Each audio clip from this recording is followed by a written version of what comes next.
Target is trying to make amends over the security breach that may have affected tens of millions of customers.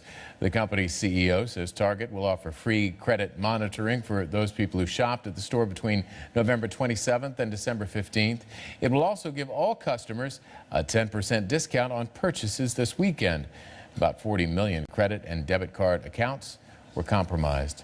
The U.S. leads all other countries in being #1 in credit card fraud. Raylan Johnson reports one reason for that is reliance on technology that dates back to the days of cassettes and 8-track tapes. News that some 40 million Target shoppers are now vulnerable to identity theft would understandably make shoppers nervous. Target says it fixed the problem, but still doesn't know how the breach happened. But these large-scale security failures are turning into regular occurrences. In 2007, TJ Maxx suffered a breach more than twice the size of Target's, and Barnes & Noble's was hit just last year. But adding to all of this uneasiness is the fact that credit card fraud is more prevalent in the U.S. than any other place in the world. One analyst says the low-tech card technology the U.S. relies on results in an increase in high-tech fraud. The magnetic stripe in the existing credit card based here in the U.S.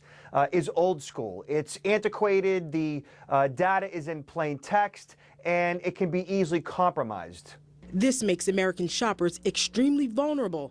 According to Nielsen, a company that tracks payment systems, the U.S. accounts for 47% of global credit card fraud. The U.S. primarily uses magnetic swipe technology on credit cards, while other countries have adopted a more sophisticated card technology.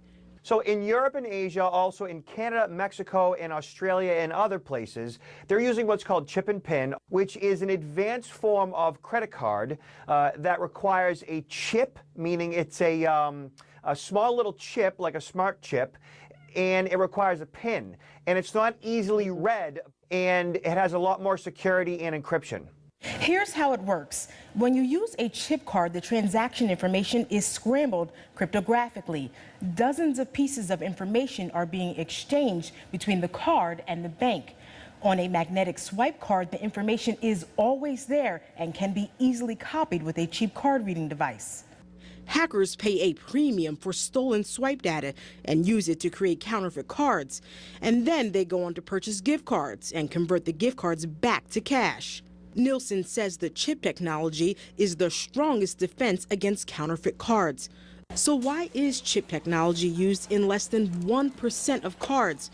For one, it costs more to adopt the system, and some companies would rather wait for newer technology that relies on fingerprints. Raylan Johnson, Al Jazeera.